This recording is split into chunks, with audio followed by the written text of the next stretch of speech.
प्राचीन समय में एक नगर में एक बहुत ही धनी साहूकार रहता था।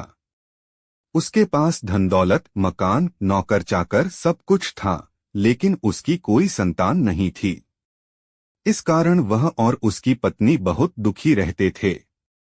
साहूकार प्रतिदिन श्रद्धा से भगवान शिव के मंदिर जाता और उनकी पूजा करता। वह हर सोमवार को व्रत रखता, शिवलिंग पर जल, दूध, बेलपत्र चढ़ाता और सच्चे मन से प्रार्थना करता कि उसे संतान का सुख मिले।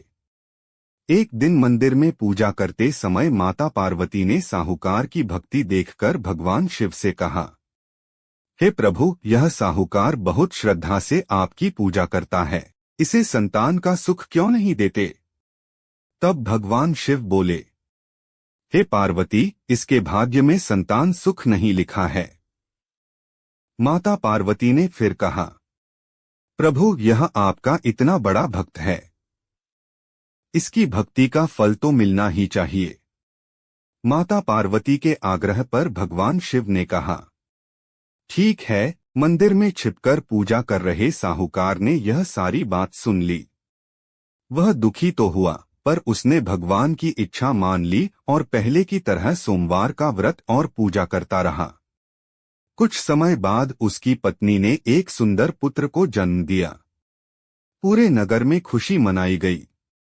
समय बीतता गया और बालक धीरे धीरे बड़ा होने लगा। जब वह 11 वर्ष का हुआ तो साहूकार को भगवान शिव की कही बात याद आई और वह बहुत चिंतित हो गया। साहूकार ने सोचा कि बेटे को पढ़ाई के लिए काशी भेज देना चाहिए। उसने अपने भाई, बालक के मामा को बुलाया और कहा, तुम मेरे बेटे को काशी ले जाओ, वहां यह पढ़ाई करेगा। रास्ते में जहां भी जाओ, यज्ञ और दान करते जाना। मामा और भांजा यात्रा पर निकल पड़े। रास्ते में जहां भी ठहरते, वहां यज्ञ करते और ब्राह्मणों को भोजन कराते। एक दिन वे एक नगर में पहुंचे। वहां के राजा की बेटी का विवाह था। जिस राजकुमार से विवाह होना था वह एक आंख से काना था। राजा को डर था कि अगर लोगों को यह पता चल गया तो विवाह टूट। राजा ने मामा से कहा, तुम्हारा भांजा बहुत सुंदर है, इसे कुछ समय के लिए दूल्हे की तरह बैठा दो, बदले में मैं तुम्हें बहुत धन दूंगा। मामा मान गया। बालक को दूल्हे के वस्त्र पहनाकर बारात में बैठा दिया गया। विवाह की सभी रस्में उसी बालक के साथ पूरी कराई गईं। लेकिन बालक बहुत ईमानदार था। उसने राजकुमारी की चुनरी पर लिख दिया, तुम्हारा असली विवाह मुझसे हुआ है, लेकिन मैं काशी पढ़ने जा रहा हूं। जब राजकुमारी ने यह पढ़ा तो उसने राजा को सब बता दिया। तब राजा ने काने राजकुमार के साथ विदाई करने से मना कर दिया। इधर मामा और भांजा काशी पहुंच गए। वहां पढ़ाई शुरू हो गई और वे हर सोमवार व्रत और पूजा करते रहे। धीरे धीरे समय बीत गया और बालक की आयु 12 वर्ष होने वाली थी। उस दिन उसने यज्ञ कराया और ब्राह्मणों को भोजन कराया। लेकिन नीति के अनुसार उसी दिन बालक बीमार पड़ गया और उसकी मृत्यु हो गई। मामा यह देखकर बहुत दुखी हुआ और जोर जोर से रोने लगा। उसी समय वहां से भगवान शिव और माता पार्वती गुजर रहे थे। माता पार्वती ने रोने की आवाज सुनी और शिवजी से पूछा, प्रभु, यह कौन रो रहा है?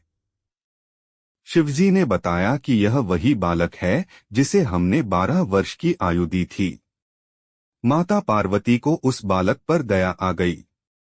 उन्होंने शिवजी से कहा, प्रभु, यह बालक बहुत धर्मात्मा और भक्त है, कृपा करके इसे जीवनदान दे दीजिए। भगवान शिव ने माता पार्वती की बात मान ली और उस बालक को फिर से जीवित कर दिया।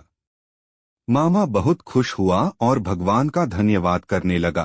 कुछ समय बाद पढ़ाई पूरी करके वे अपने नगर लौट आए। रास्ते में वही नगर पड़ा जहां राजकुमारी रहती थी। राजा ने उस युवक को पहचान लिया और बहुत प्रसन्न हुआ। उसने अपनी बेटी का विवाह उसी युवक के साथ कर दिया। इस प्रकार साहूकार का पुत्र जीवित भी रहा और सुख समृद्धि के साथ जीवन बिताने लगा।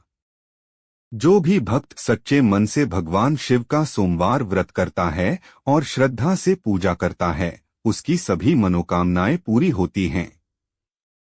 ऐसी ही कहानी सुनने के लिए हमारे चैनल को सपोर्ट कीजिए।